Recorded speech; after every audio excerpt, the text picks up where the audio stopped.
estas diapositivas puedan llegar a ustedes.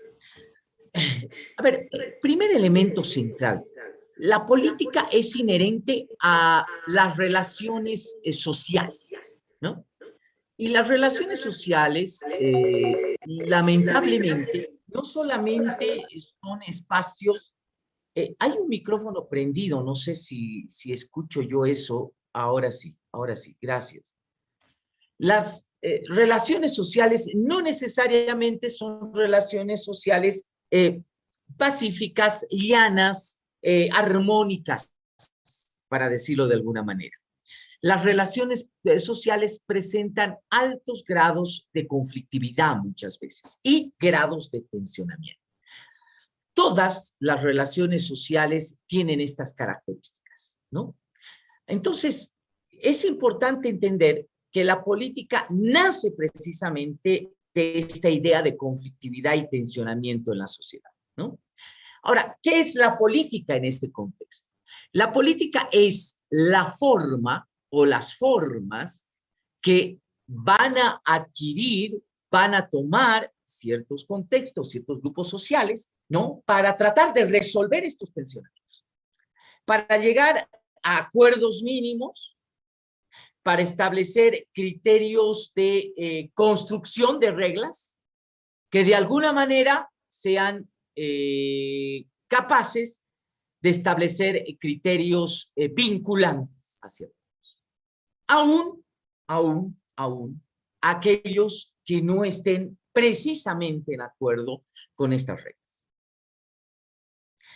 En pocas palabras, la política es una acción, es un ejercicio para resolver las contradicciones, la conflictividad, los espacios de disonancia o los desacuerdos que existen en una sociedad.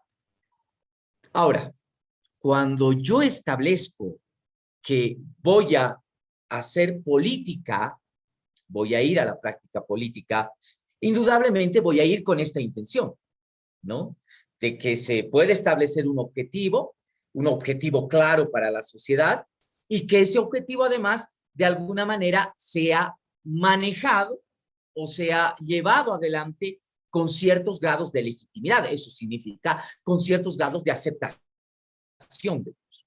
Pero cuando ya estoy haciendo esa acepción, indiscutiblemente estoy haciendo la acepción de ejercicio del poder. Generalmente, quienes marcan las reglas para solucionar estos tensionamientos, para establecer y resolucionar o solucionar aquellos tipos de conflictividad, son aquellos que mejor han podido ejercer el poder, ¿no? Es muy interesante, por ejemplo, si hacemos una acepción a Foucault. Foucault nos dice que la política, por ejemplo, está inmersa hasta incluso en las relaciones interpersonales, en una relación de pareja. Es decir, hay tensionamientos, hay friccionamientos, y al final quien llega a manejar mejor esta forma de ejercicio del poder va a ser quien va a establecer en la otra persona, ¿verdad?, ciertos lineamientos o ciertas reglas. Si ustedes quieren, ciertas reglas para llevar adelante la relación, en este caso sentimental, como diría Foucault. Eso es lo que pasa en la sociedad. Las sociedades viven en constante tensionamiento, en constante conflictividad. Hay diversos intereses. La política es ese espacio donde se intenta confluir esos intereses, donde se trata de establecer y construir objetivos societales, donde se deben ir, ¿verdad?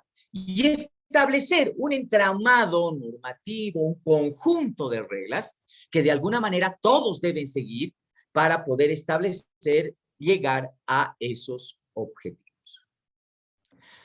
Por lo tanto, cuando hacemos alusión al tema de la política, y difamada además simplemente como la actividad que va a buscar el ejercicio del poder, bueno, hay que decirlo que es solamente una parte, porque la búsqueda del poder por buscar el poder no tiene sentido si uno no tiene una meta, si no tiene objetivos, y mucho menos es incapaz de construir o plasmar esos objetivos con ciertos grados de legitimidad a la sociedad y esos objetivos indudablemente destinados a resolver estos grados de tensionamiento o conflictividad.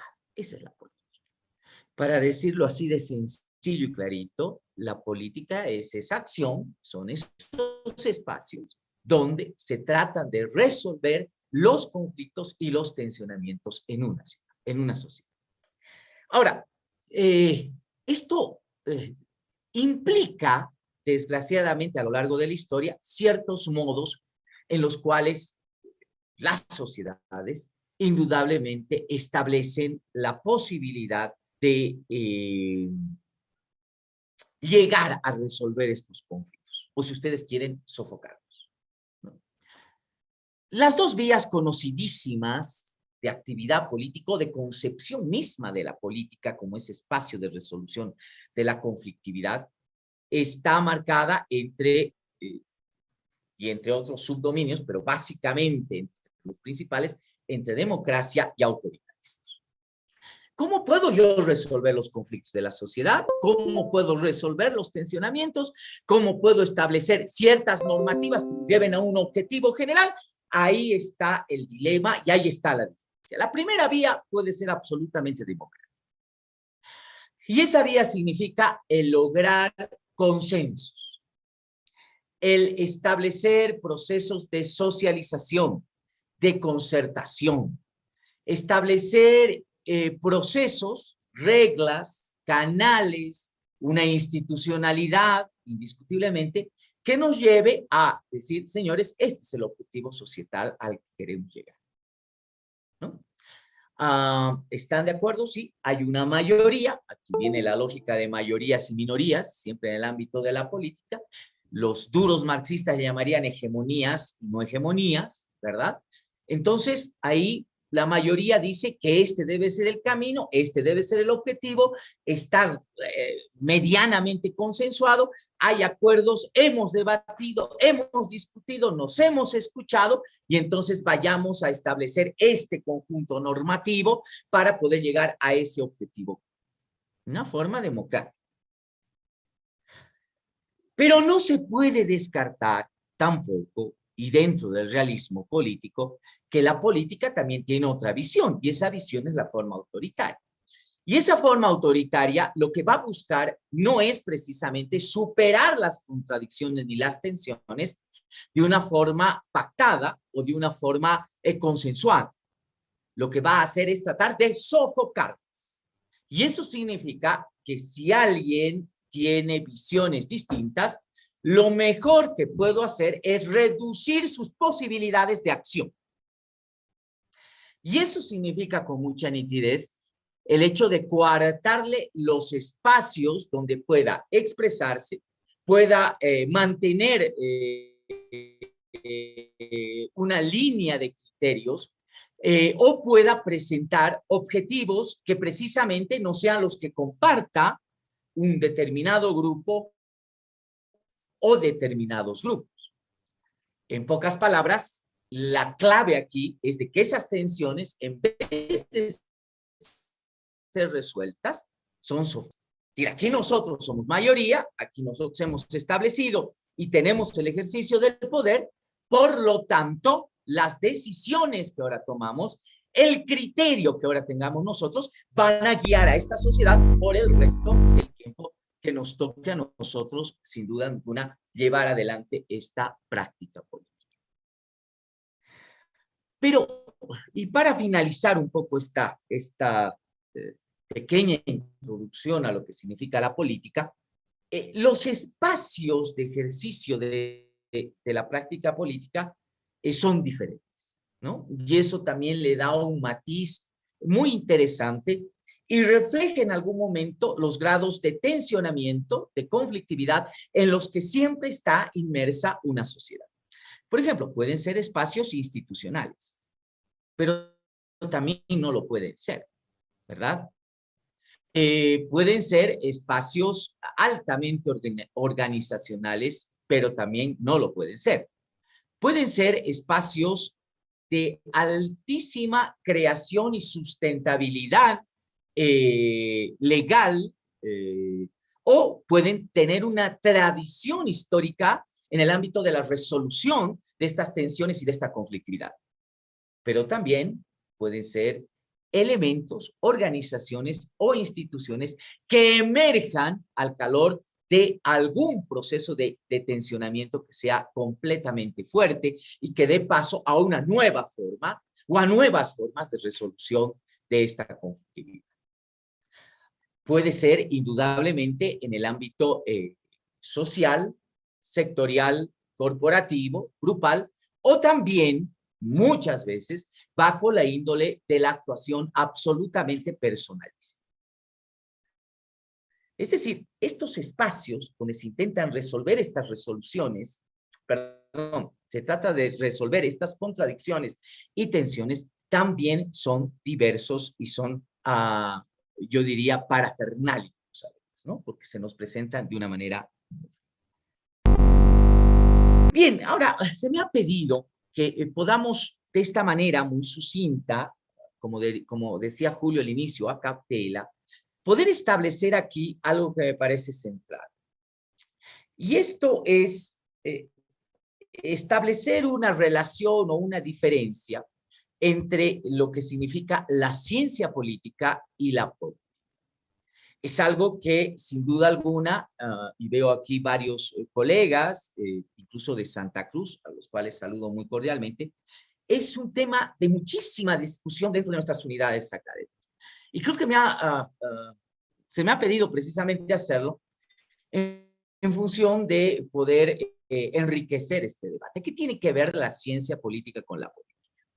La ciencia política estudia la práctica política definitivamente, tiene como objeto analizar, pero además trata de buscar explicaciones y explicaciones que van a tratar de teorizar esas prácticas, esos esfuerzos y esos medios por los cuales las tensiones y la conflictividad en una sociedad se están resolviendo.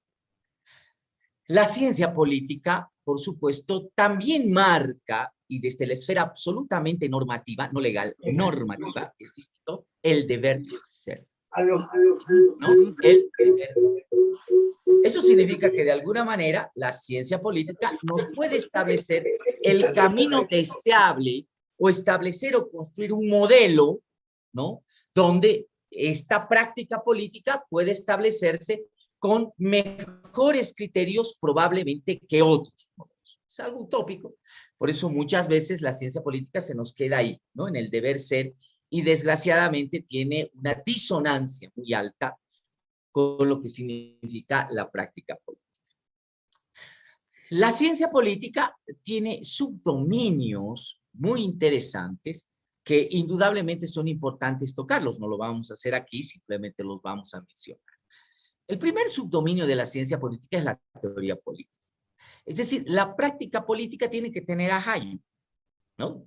No puede ser una actividad mecánica, como lo decía al principio, únicamente por establecer la toma del poder, ejercer y poner una visión dominante de resolución de la conflictividad tensional. Tiene que indudablemente tener un entramado, un constructo valórico, un constructo de principios. Y eso es indudablemente el ámbito de la teoría política. La teoría política se pregunta, ¿quiénes deben tener el poder político? ¿Cuáles son las características axiomáticas, valóricas del poder político? ¿Cómo debe ejercerse el poder político? ¿Cuál es el elemento central del bien común y de un pacto social mínimo para dar paso al poder político? ¿Cuál es la finalidad del poder político? ¿No? Ese es el primer ámbito de subdominio de la ciencia política. El segundo ámbito son las instituciones políticas, el segundo, ¿no? Entre muchos otros que indudablemente manejan varios autores. Claro, aquellos que establecen que el Estado de Derecho ha marcado una línea, para los que creen en eso, ¿verdad?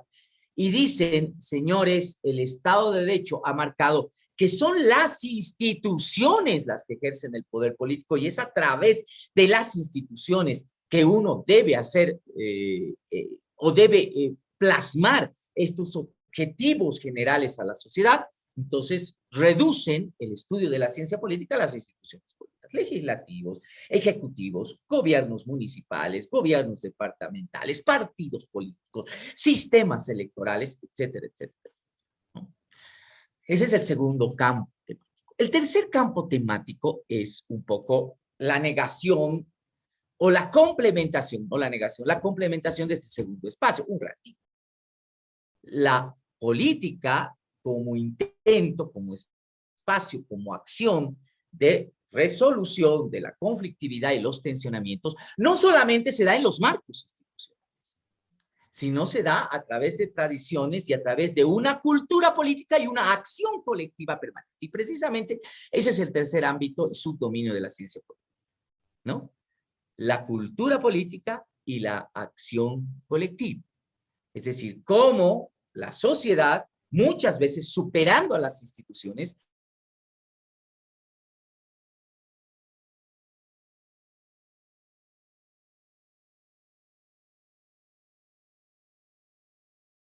pero en los hechos es parte del realismo político, ¿no? Y esto está muy determinado, muy enclavado en la cultura política y la acción política. Ese es el tercero.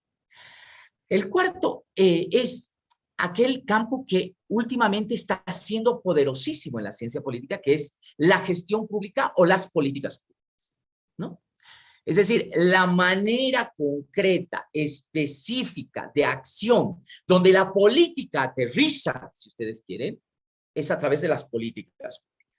Por lo tanto, la ciencia política debe tenerle muchísimo interés y muchísima centralidad. El politólogo, en todo caso, debe tener muchísima atención a la generación, elaboración, ejecución y evaluación de las políticas, ¿no? Esa es la forma concreta, esa es la forma real, la forma más específica, pero además, si ustedes quieren, la forma de indicadores más importantes para hacer política. La siguiente, ¿no? Es el ámbito de la política exterior. Los tensionamientos, la conflictividad, no solamente se reduce a espacios nacionales, a espacios cerrados, sino que también implica, por supuesto, la relación, los tensionamientos, la conflictividad con otros tipos de estados. Y ahí es donde entra la política exterior, que también es un subdominio de la ciencia política. Podríamos añadir algunos otros, solamente tres para terminar esta breve exposición y dar paso a que ustedes puedan participar y hacer preguntas, a otros tres espacios que son muy importantes. Hace muy pocos meses, en realidad un año y medio, la Facultad de Derecho y Ciencia Política, la carrera de Ciencia Política, pasó un proceso de acreditación. Y una de las recomendaciones importantísimas de la comisión evaluadora es que los contenidos de las materias en la carrera de Ciencia Política puedan estar orientadas en tres ejes transversales que hoy día son una especie de subdominios de la ciencia política. Primero, la política desde la perspectiva feminista, ¿no? Eso significa igualdad, equidad en tema de género. La política desde los derechos humanos, ¿no? Que es algo importante. Es decir, la acción política no puede estar peleada con cierto principio o cierto pacto supra que han hecho las sociedades, que es el respeto a los derechos humanos. Y la tercera, que me parece importantísima, es el tema del medio ambiente y los derechos de la naturaleza, ¿no? Es decir, la acción política tampoco puede transgredir el hábitat o el medio ambiente en el cual estamos. Esa es brevemente, ¿no? Una introducción a lo que significa la política. Insisto, como idea central es el espacio, el intento, los mecanismos para la resolución de la conflictividad y de los tensionamientos que existen en una sociedad. Y la ciencia política es aquella que estudia definitivamente esos intentos. Bien. Muchísimas gracias, Julio. Estoy atento a las preguntas que quieran establecer. Estimado Marcelo, muchas gracias por la presentación. Yo he tenido, igual que todos, un problema de difícil solución técnica, pero quiero agradecer tu participación y tu exposición. estamos intentando poder dar la palabra a las personas que después tú y yo quieren hablar. En primer lugar, la primera de todas las intervenciones y comentarios tiene que ser de nuestro amigo Manfredo Bravo desde Santa Cruz, quien también está conectado y que vamos a intentar ahora darle la palabra para que haga su primer comentario. Muy buenas tardes, muy buenas noches a todos. Primero agradecer la invitación para poder participar de esta breve introducción que nos ha hecho nuestro amigo en La Paz, Marcelo. A ver, yo creo que hay elementos que son importantes para poder entender la política, ¿no? La política desde el punto de vista de la acción y la política desde el punto de vista del análisis, que es lo que prácticamente nos ha expuesto Marcelo. Evidentemente hay muchas corrientes, entre las que ha mencionado ya Marcelo Silva en su presentación, y es muy complejo prácticamente establecer cuál de ellas es la que en definitiva ejerce una tendencia preponderante dentro del campo del análisis, ¿no? Evidentemente, en los últimos años, después de la Segunda Guerra Mundial, se ha impuesto lo que podríamos llamar la tendencia conductista, ¿no? O también que algunos autores la denominan la tendencia realista, donde prácticamente las variables no se agotan en aquella visión tradicional de entender la política simplemente dentro del marco institucional, ¿no? Pensando que la política simplemente se realiza en el marco del ejercicio del poder del Estado, sino que también incorpora otras variables que muy claramente las ha mencionado Marcelo en torno a lo que son los actores sociales en su interacción política. Ya de alguna manera David Easton, cuando hablaba del sistema político, nos planteaba de que la dinámica del quehacer político estaba inmersa en un conjunto de interacciones donde los factores externos al campo propiamente dicho de la interacción política se iban incidiendo en la forma como estos actores se van relacionando. Factor económico, el factor cultural, el factor ideológico, ¿no es cierto?, que hacen que cada uno de los actores en este proceso de interacción adopte cierta posición frente a la realidad política, ¿no? El conductismo ha sido una corriente que nos ha servido en la ciencia política para poder identificar estos elementos. Y obviamente ello ha permitido también abrir un abanico de disciplinas, yo diría, auxiliares al análisis político, como es la economía, la sociología, que inclusive abre un nuevo campo con la sociología política, o la psicología social, o psicología política, y permite también introducir elementos de las ciencias exactas, como es el tema de las mediciones, ¿no? De las mediciones que hoy por hoy se han vuelto muy frecuentes en el quehacer de la interacción política, sobre todo en procesos, en procesos electorales, pero que también no dejan de estar presentes en procesos de gestión política, como son la medición de preferencias, de afinidades, de tendencias que se van marcando dentro de los actores sociales en función al tipo de acción política que realizan quienes ejercen el poder. Bueno, pero a ver, cuando queremos hablar de la política, yo seguramente creo que muchos de los que no son parte de esta comunidad científica o académica de la ciencia política, tratan de entender que la política finalmente se traduce en un juego de intereses, ¿no? Un juego de intereses en la lucha por el poder. Evidentemente ya Maquiavelo, que es uno de nuestros padres dentro del positivismo, si queremos llamarlo así, del estudio de la política, genera una corriente donde el estudio del poder se convierte como el objeto en realidad de análisis de la política, y en el común de la gente, de la sociedad, entienden la política básicamente bajo este esquema, ¿no? El esquema de la lucha por el poder. Evidentemente es parte de una realidad que hoy por hoy se puede entender como esencia fundamental de lo que es la política. Pero hay que entender que la política finalmente es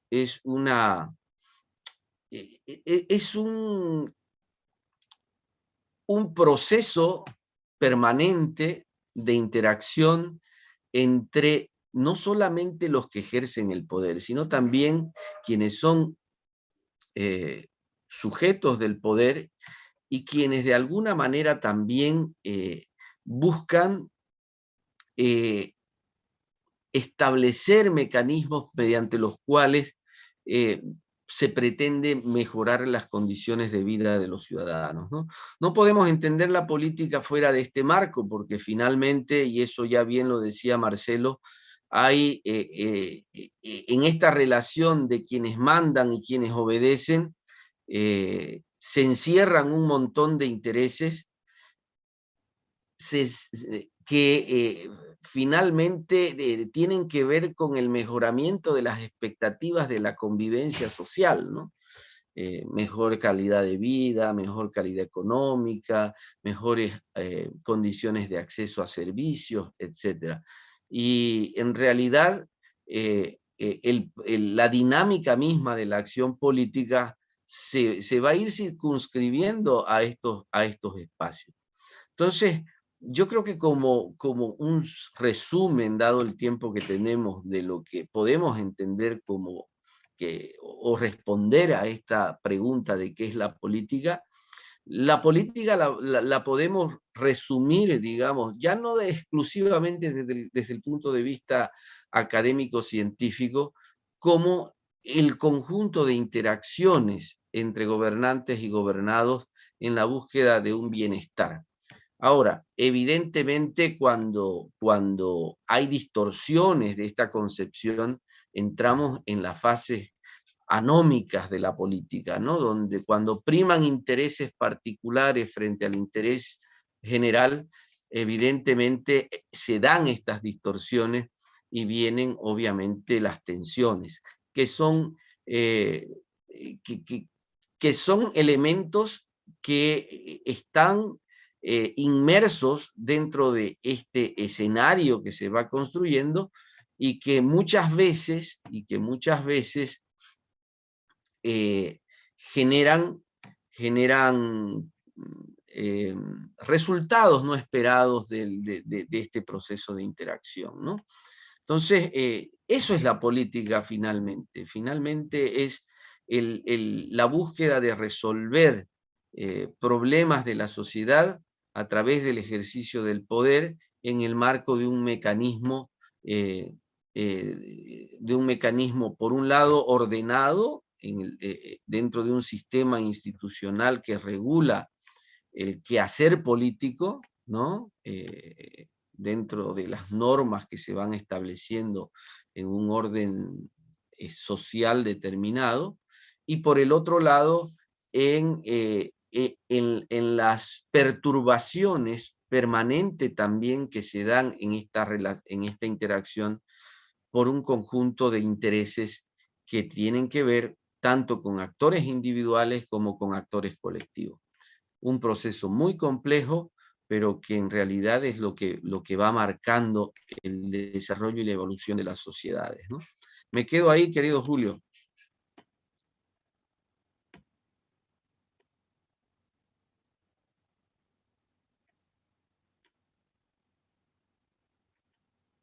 ¿Aló, Julio? Creo que se...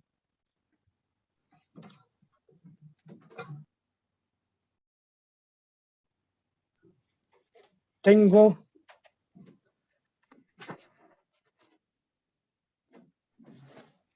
¿Aló? Hola. ¿Se me está escuchando? Sí. Ah, muy bien. Muchas gracias, Manfredo. Hemos sufrido dificultades intensas. Muchas gracias por tu rica participación tratando de resolver los problemas. No le he podido seguir en detalle, sino a pedacitos, pero creo que entre lo que Marcelo ha dicho y lo que Manfredo ha dicho, tenemos una buena panorámica que nos permite ahora escuchar las opiniones de quienes están también queriendo intervenir. Vamos a darle en primer lugar, porque ha pedido primero la palabra, a Walter Guevara Anaya, que desde Cochabamba nos está pidiendo hablar, no sin antes agradecer a los dos expositores que nos han instruido y enriquecido con lo suyo. Aló, Julio, ¿me escuchan, por favor? Se te escucha perfectamente. Ya, yo quiero ir al punto. En este momento histórico, para hablar a lo Cantinflas, hay una oposición o contradicción, para decirlo al estilo marxista, que es central en nuestro tiempo. El resto son pajas. Les hablo de una corriente de ideas que intentan deliberadamente socavar los fundamentos teóricos y prácticos de la democracia liberal y representativa.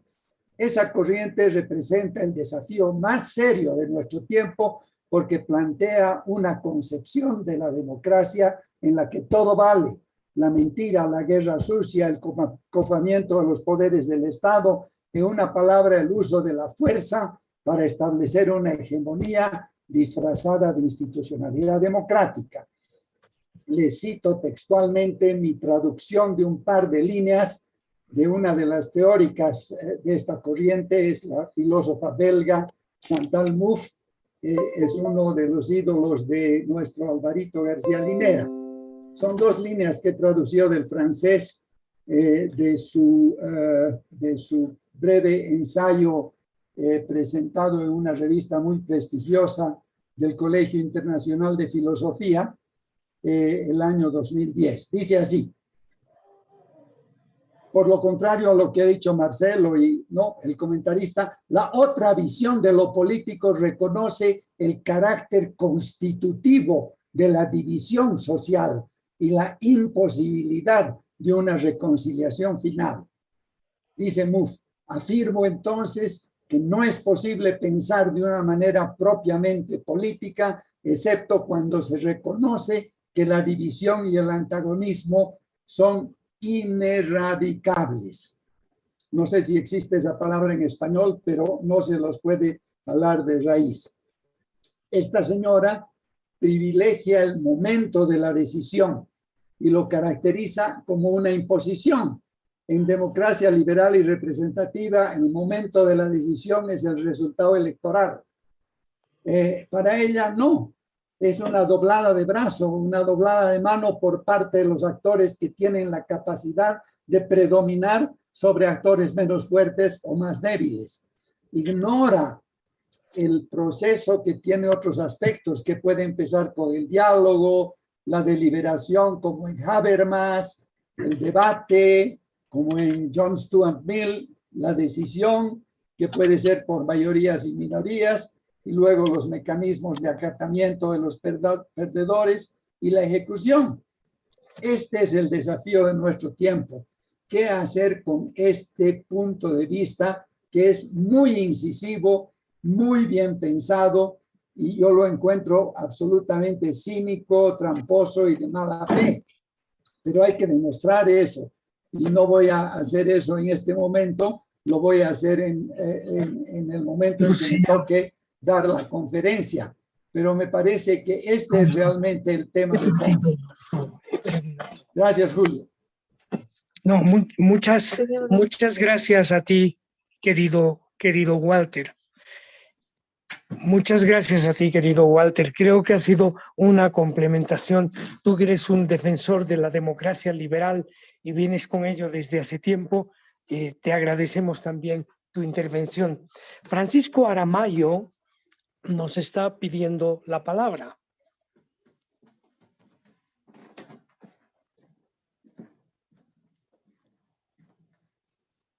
Aló.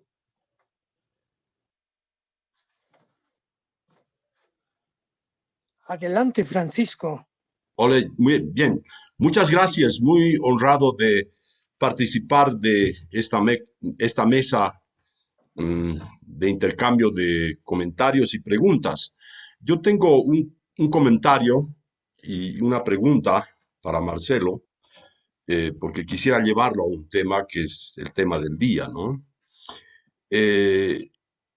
Nunca tan bien señalado como lo ha hecho Marcelo, de que la acción política de resolución de conflictos tiene dos vías, nos ha dicho, una vía democrática y una vía autoritaria, reconociendo un poco la realidad de las cosas, ¿no? Tiene dos formas, ha dicho, ¿no? Ambas formas, bueno, lo que le faltaba decir, que ambas formas hoy en día apuntan a ser, en lo económico, a ser capitalismo, al libre mercado. Se podría decir, con algunas excepciones, que ya en el mundo casi nadie apunta a lo que se podría llamar el socialismo, ¿no? En lo económico. El modelo chino se ha estado imponiendo en todo el mundo, vale decir, un capitalismo en lo económico, pero un autoritarismo y un sistema hegemónico en lo político. Sí, pero este está de administrador. Aló. Estamos, ya. Si eso es así, la pregunta es así. Hay sistemas democráticos y sistemas autoritarios. Los sistemas autoritarios de hoy tienen elecciones, tienen un sistema político hegemónico, un pluralismo muy restringido. En algunos momentos hay teóricos que los llaman democracias hegemónicas versus las democracias representativas. Y estos teóricos nos dicen a veces que las democracias económicas son muy difíciles de manejar. Derechos humanos, pluralismo político, muchos elementos que hacen muy difícil el control de la oposición y por lo tanto las economías no funcionan mejor. Algún rato han dicho que la China no hubiese podido volver a ser potencia mundial si hubiese funcionado con un sistema democrático representativo. Es gracias a su sistema hegemónico que la China ha podido volver al terreno competitivo. Y de ahí sacan el concepto de que las democracias hegemónicas pueden ser competitivas desde el punto de vista económico, mirando este punto de la China, ¿no?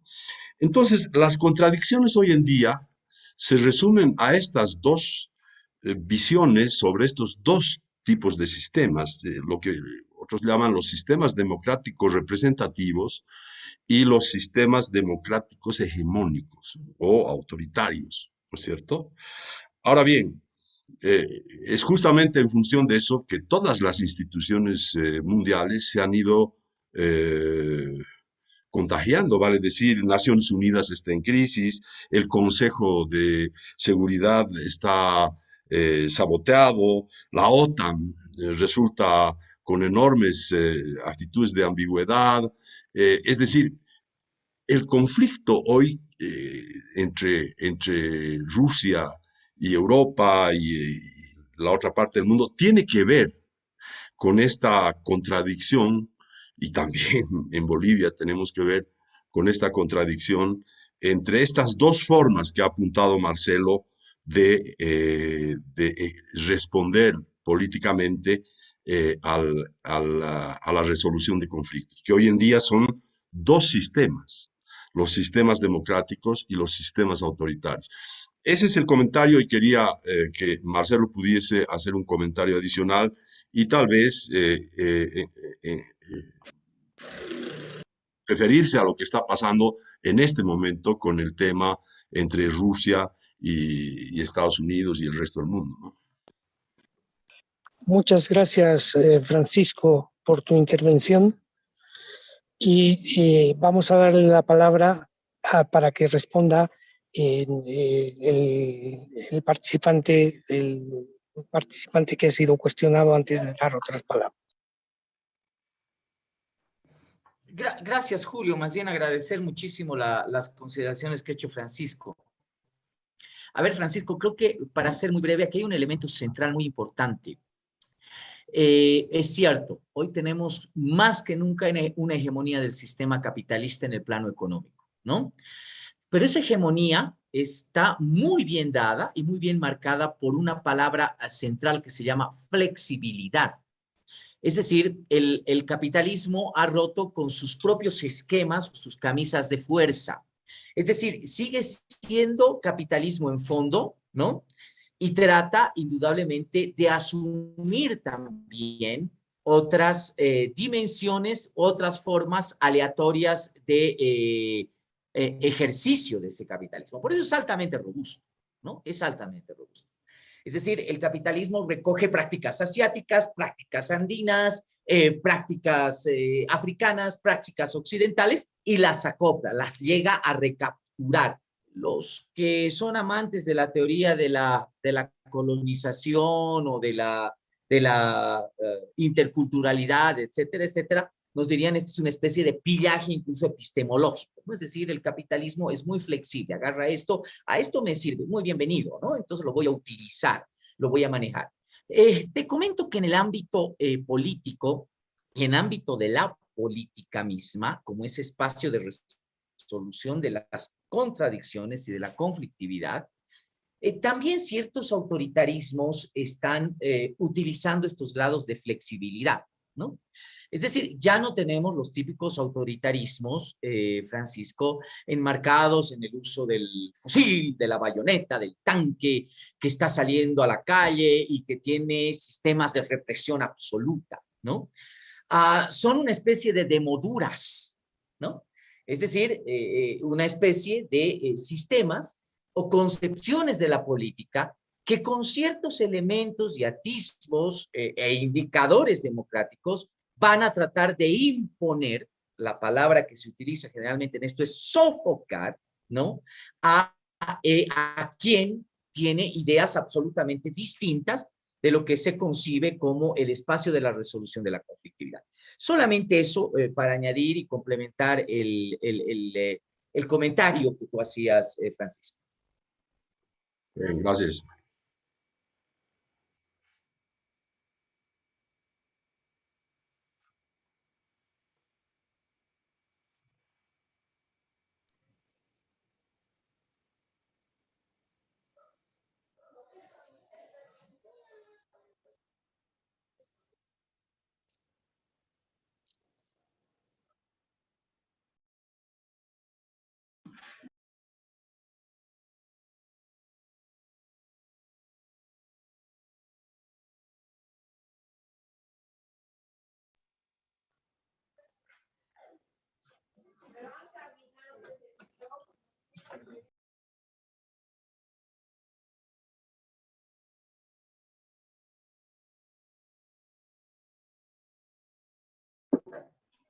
¿Aló?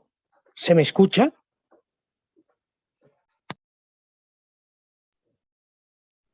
¿Se te escucha, Julio? Muy bien. Bueno, pues ya que Rodrigo no ha podido ingresar o no estaba atento a cuando le hemos dado la palabra, y dado que no hay más solicitudes de intervenir, vamos a pedirles a nuestros dos expositores, a Marcelo y a Manfredo, que tengan el uso de... Está Rodrigo Zapata. Sí, está, pero no está hablando. Hola. Hola, sí, Ya. ¿me escucha? Adelante, Rodrigo. Adelante, Gracias. Rodrigo. Gracias, muy amables. Bueno, en realidad no quiero hacer un gran comentario. Primero que nada, agradecer a Marcelo por su presentación y a todo el esfuerzo que están haciendo ustedes por este tema. En realidad, quiero centrarme en mis comentarios en la forma de dos preguntas, ¿no? Una es muy general, pero me gustaría escuchar algún comentario de Marcelo o de quien quisiera hacerlo. ¿Cuáles son las razones por las que las autocracias están proliferando hoy en día en el mundo y particularmente en nuestra región? Y como una pregunta complementaria a esa, ¿la democracia pasó de moda o en realidad nunca fue tan popular? Realmente impresiona la competencia que hay entre europeos, asiáticos y latinoamericanos, y bueno, y africanos, en relación a las autocracias. Y bueno, todas las formas relacionadas con autocracias, autoritarismos, dictaduras, tiranías, etcétera, ¿no? Y el otro, me pareció muy interesante la mención que hizo Marcelo al tema de la acreditación, a las recomendaciones de los pares, ¿no? Que han recomendado incluir 3 ejes transversales, si he entendido bien, feminismo, derechos humanos y medio ambiente. Me parece crucial esa ampliación del campo de atención que debe tener la ciencia política. Mi pregunta es, ¿cómo pretende abordar la carrera estos tópicos?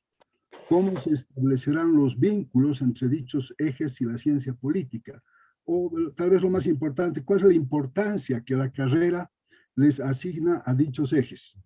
Muchas gracias por esta presentación.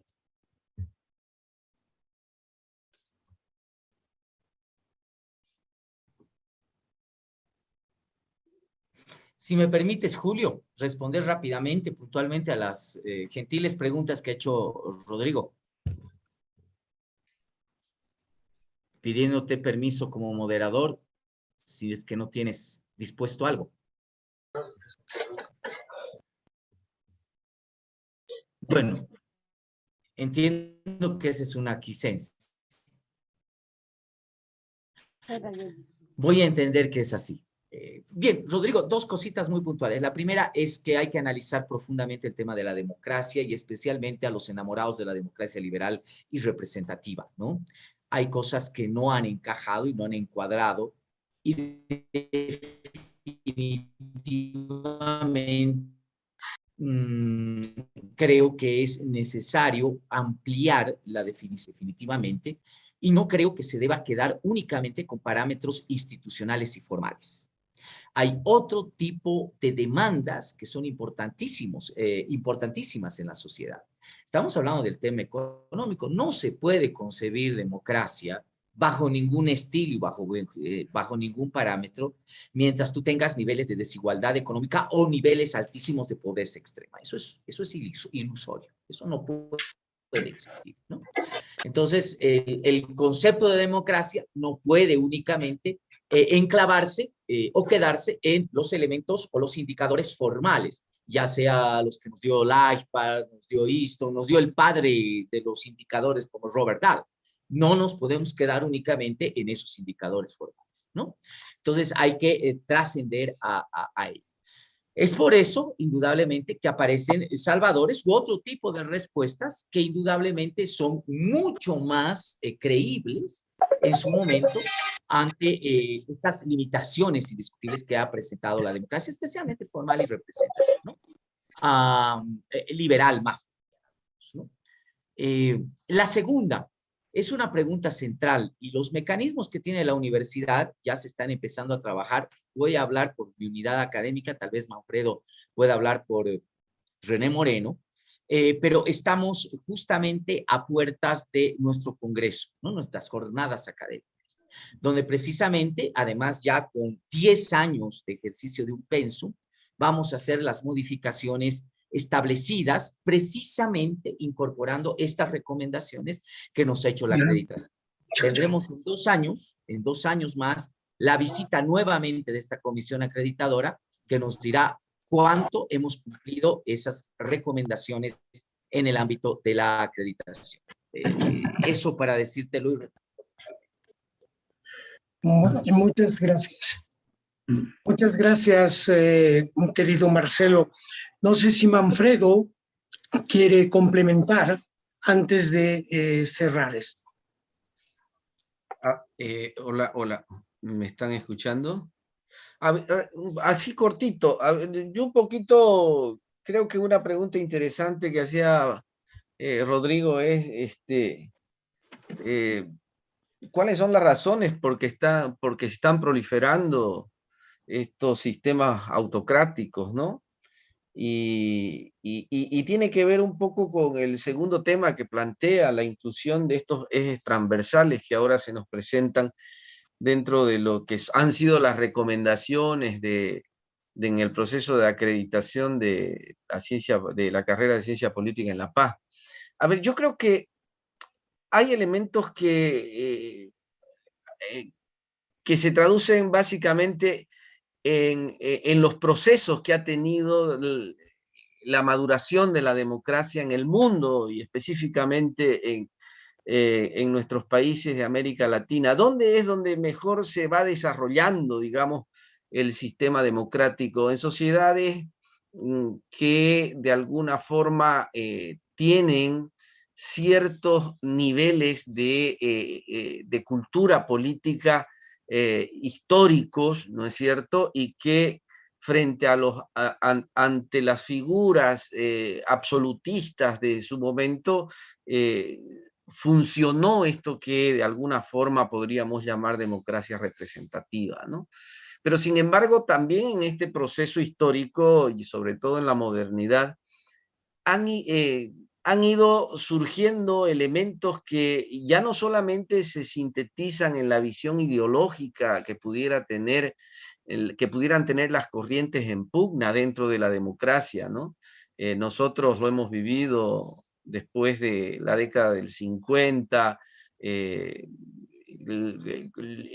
vamos a llamarle así, capitalistas versus socialistas, sobre todo influidos por la Guerra Fría, y una serie de corrientes, nacionalismos, etcétera, que se van a ir imponiendo en el marco de la capacidad de traducir o de cooptar espacios de poder importantes dentro de nuestros países. Sin embargo, creo que la dinámica social, el proceso de globalización, el proceso de transnacionalización han generado movimientos sociales que más que representar ideologías están representando causas, ¿no? Los ambientalistas, los animalistas, los feministas, los defensores de la diversidad sexual, que se han ido convirtiendo en conglomerados que han generado procesos sociales importantes y que el sistema democrático no ha sabido absorber. Eso por una parte. No ha tenido, podríamos llamarle por una cultura política muy conservadora, o podríamos llamarle por mantener un esquema de carácter ideológico tradicional, ¿no es cierto?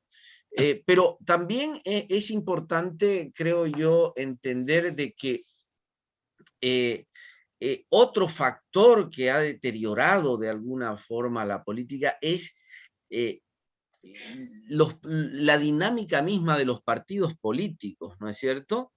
Porque si nosotros nos vamos al concepto teórico básico de lo que es la intermediación política en un sistema democrático representativo, evidentemente los partidos políticos son una figura fundamental, pero los partidos políticos, en el caso de América Latina, han reproducido culturas, diría yo, autoritarias, y poco participativas. Nuestros partidos políticos no han ido adaptándose a ese proceso de cambio que se va dando en la cultura política de las sociedades, fruto de estos procesos de globalización, ¿no? Y creo yo que eso también ha generado oligarquías de poder, tanto dentro de las estructuras políticas partidarias, como también en el ejercicio mismo del poder, donde ya no se gobierna a nombre de una idea, una causa, sino se gobierna a nombre de un interés determinado o de grupos o sectores determinados. Es lo que algunos autores denominan la corporativización de la política, ¿no es cierto? Ya no representamos al conglomerado social, sino que representamos a corporaciones que tienen intereses específicos que muchas veces no condicen con los intereses de la sociedad. Y obviamente, en este escenario, quien llega al poder, llega al poder en el marco de su capacidad al menos en el caso de América Latina, de prebendalización del ejercicio mismo de la lucha por el poder. Y segundo, cuando se logra tener el poder, las mieles del poder en el marco de los intereses de estos sectores, lo que buscan es romper con la dinámica propia de la democracia, ¿no? Que es la alternancia. Y avanzan en el marco de la construcción institucional de ruptura de estos procesos alternativos o de la capacidad de generar alternancia en el ejercicio del poder. Y nos van metiendo en esta dinámica de la cultura democrática de las mayorías, ¿no? Estas mayorías que son, sobre todo en nuestros países en América Latina fácilmente cooptables a través de los procesos de prebendalización, sumado a ello esta cultura paternalista, caudillista, que no nos las hemos sacado desde la época colonial, si queremos llamarlo así, ¿no? Y creo que mientras esos elementos no se rompan, vamos a ser siempre víctimas de estas aspiraciones todopoderosas de algunos liderazgos que se sienten mesiánicos, ¿no? En cuanto a arrogarse la representación de estas mayorías que han sido cooptadas por una u otra forma prebendal. Muchísimas gracias, Manfredo. Yo tengo a tiempo de agradecer tanto a Marcelo como a Manfredo y a quienes también han intervenido, a Walter y a Rodrigo. Yo quiero, en primer lugar, pedir disculpas por lo que ha pasado al inicio de esta transmisión.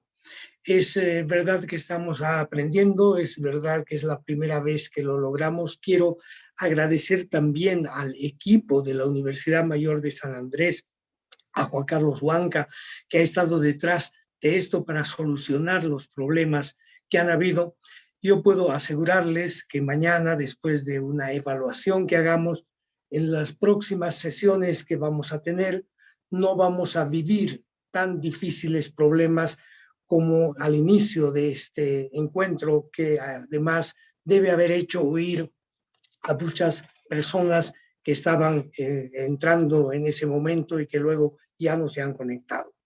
Un fuerte abrazo para todos. Creo que ha sido una riquísima exposición. Yo quería hacer una participación también, pero me la voy a ahorrar para la próxima vez, porque los nervios me han jugado una mala pasada con esto de tratar de solucionar las cosas, que al final lo hemos logrado.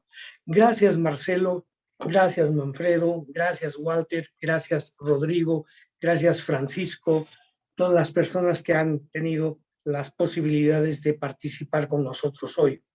Un fuerte abrazo a todos nos vamos a ver en mejores condiciones el próximo jueves, ya no con un coloquio, porque para esto vamos a esperar un mes, sino para una otra exposición que vamos a tener y que la vamos a anunciar en su respectivo momento.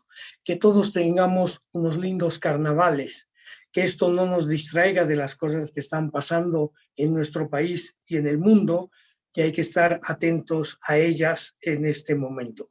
Un fuerte abrazo y nos encontramos en la próxima edición de la Cátedra Rectoral Nelson Mandela de la Universidad Mayor de San Andrés, con el apoyo y la colaboración de la Fundación Encontrarnos y con el apoyo también de la Universidad Autónoma Gabriel René Moreno y de el Instituto de Ciencias Políticas que tienen en esa universidad. Un abrazo a todos. Hasta la próxima, queridos amigos.